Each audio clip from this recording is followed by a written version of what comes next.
warahmatullahi wabarakatuh. Perkenalkan, nama saya Nafliza Rizkia Putri, NIM 100133812126198, IKMC Program Studi Kesehatan Masyarakat. Yang terhormat Bapak Rudi Cendra, SKM MKM, selaku dosen mata kuliah Kepemimpinan dan Berpikir Sistem. Yang pertama, di sini saya akan menjelaskan pengertian kepemimpinan yang efektif.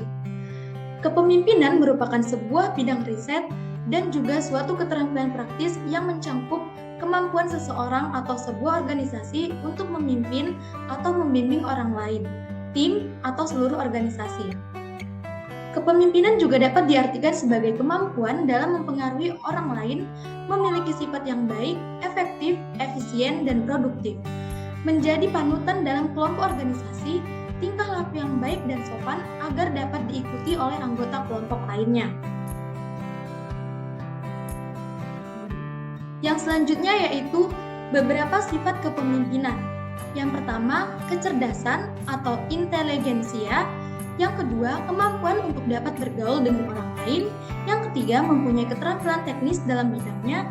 Yang keempat, kemampuan untuk memotivasi diri sendiri dan orang lain.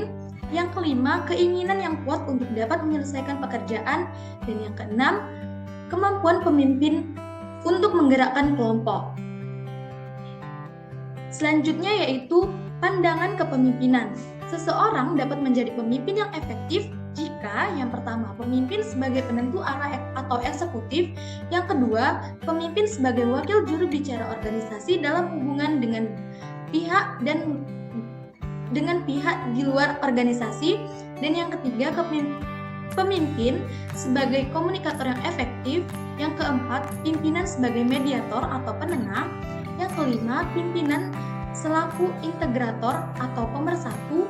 Yang keenam, pimpinan sebagai moderator atau pemimpin diskusi. Yang selanjutnya yaitu hambatan dalam kepemimpinan. Hambatan yang pertama yaitu hambatan internal. Hambatan internal ada 5. Yang pertama, ada motivasi dari pemimpin itu sendiri. Yang kedua, kematangan emosional. Yang ketiga, kurang percaya diri. Yang keempat, tidak berani mengambil risiko. Dan yang kelima itu kurang cakap. Selanjutnya yaitu hambatan eksternal. Hambatan eksternal ada 3. Yang pertama, tidak mendapat dukungan dari orang terdekat. Yang kedua, tidak mendapat dukungan dari bawahan atau anggota lain. Yang ketiga, mendapatkan banyak tekanan. Selanjutnya yaitu efektivitas pemimpin dalam jenis kekuasaan yang dimiliki dan cara kekuasaan yang digunakan.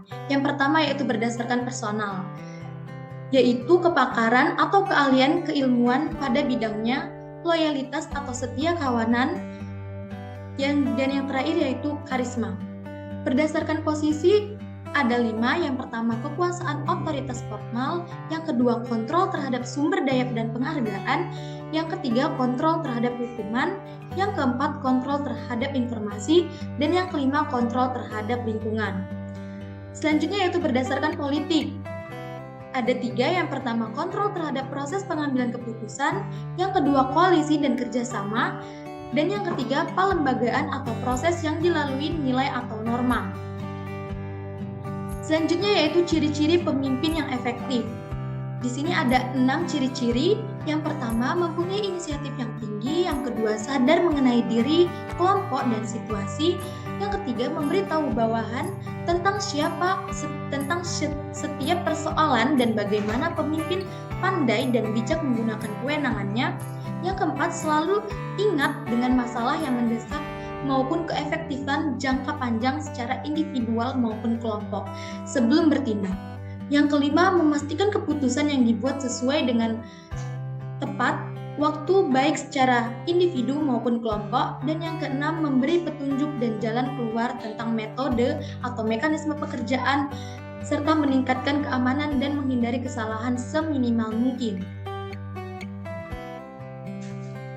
Dan yang terakhir yaitu syarat pemimpin yang baik. Yang pertama, dari beberapa penelitian menunjukkan bahwa seseorang yang tergolong sebagai pemimpin yang baik adalah seseorang yang pada waktu lahirnya memang telah diberkahi dengan bakat-bakat kepemimpinan dan berhasil dengan karirnya. mengembangkan bakat dan genetisnya melalui pendidikan dan pengalaman kerja. Yang kedua yaitu pengembangan kemampuan itu adalah suatu proses yang berlangsung terus-menerus dengan maksud agar yang bersangkutan semakin lebih banyak ciri-ciri kepemimpinan. Sekian penjelasan dari saya, semoga dapat bermanfaat bagi kita semua.